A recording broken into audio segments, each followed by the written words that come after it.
আসসালামু আলাইকুম সুপ্রিয় দর্শক, কেমন আছেন আপনারা সবাই? কাছে কিংবা দূরে, দেশ কিংবা বিদেশ, যে যেখান থেকে আজকে রেসিপি দেখছেন সবাইকে স্বাগতম জানিয়ে আমি মনিরা মুন্নি, মনিরা কুকিং চ্যানেল থেকে বলছি।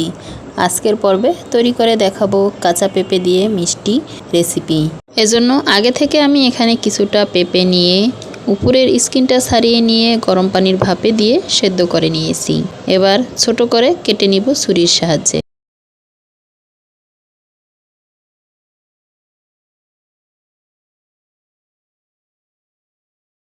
এবার মিহি পেস্ট তৈরি করে নিব। আপনি আপনার কৌশলে মিহি পেস্ট তৈরি করে নিতে পারেন। শিলপাটায় বেটেও নিতে পারেন, ব্লেন্ডার জারে দিয়েও তৈরি করে নিতে পারেন। আমি এভাবে ঠিক তৈরি করে নিব।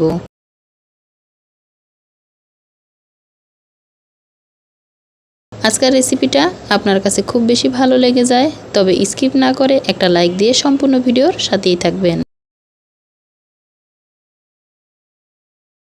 দেখে নিশ্চয়ই বুঝতে পারছেন এখানে খুব সুন্দর একটা মিহি পেস্ট তৈরি করে নিয়েছি। এবার একটা পাত্রে নিয়ে নিব। বড় একটা মিক্সিং বল নিয়ে নিলাম। এখানে প্রায় পেঁপের পেস্ট হবে 2.5 কাপ। যে কাপ দিয়ে মেপে নিয়েছি ওই কাপের 2 কাপ পরিমাণ এখানে সুজি অ্যাড করে দিয়ে দিব সুজি মেপে নেওয়া কাপের 1 কাপ পরিমাণ গুঁড়া দুধ ও অল্প পরিমাণ লবণ অ্যাড করে দিলে মিষ্টি জিনিসের স্বাদ ব্যালেন্স ঠিক থাকে। স্বাদ মতো লবণ দিয়ে সমস্ত উপকরণটা ভালোভাবে মিশিয়ে নিতে হবে।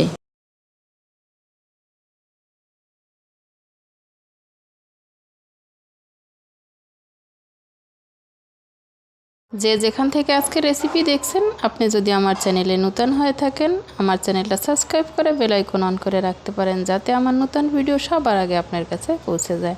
একটা লাইক ও কমেন্ট করে আপনার মূল্যবান মতামত জানিয়ে দিতে পারেন। আপনার একটা লাইক ও কমেন্ট আমাকে নতুন আর একটা ভিডিও বানাতে উৎসাহিত করে। এক পর্যায়ে সমস্ত উপকরণটা ভালোভাবে মিশিয়ে নিয়ে ঢাকনা দিয়ে ঢেকে সাইডে রেখে দিব প্রায় 15 থেকে 20 মিনিটের জন্য।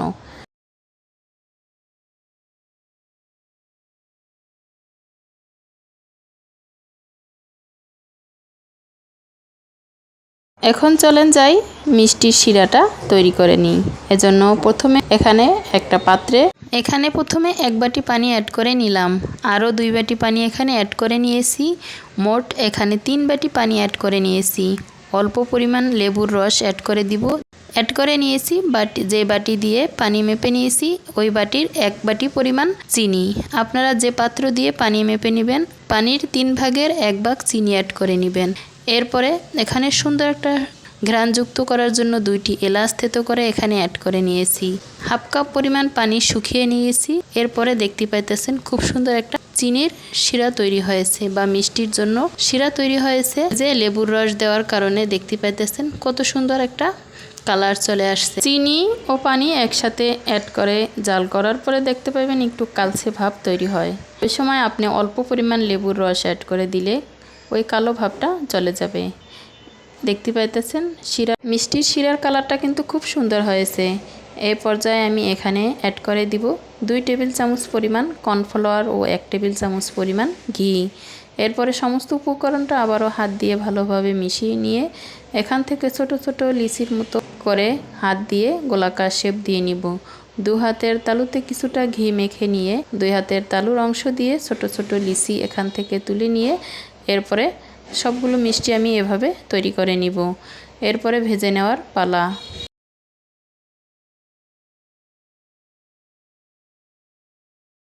2 হাতের তালু দিয়ে চেপে সুন্দরভাবে গোল শেপ দিয়ে নিতে হবে যাতে ভিতরে ফোল্ড না থাকে।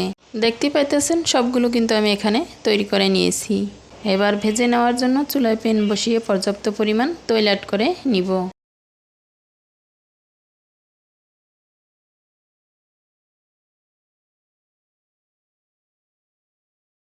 প্রথমে চুলায় প্যান বসিয়ে পর্যাপ্ত পরিমাণ তেল দিয়ে তেল গরম করে নিয়েছি। তেল গরম হলো কিনা একটু চেক করে নিলাম। একে একে সবগুলো মিষ্টি এখানে দিয়ে দিব। প্রথম দিকে অল্প করে দিয়ে উল্টিয়ে নিব। এরপরে আবারও কিছুটা এখানে অ্যাড করে দিব। হালকা টু মিডিয়াম আঁচে রেখে মিষ্টিগুলো ভেজে নিতে হবে। এরপর আবারও কিছুটা অ্যাড করে দিয়ে আবারও অন্য পিঠ উল্টিয়ে নিয়ে আবারও কিছু অ্যাড করে দিব। এভাবে সবগুলোই একে একে অ্যাড করে নিব।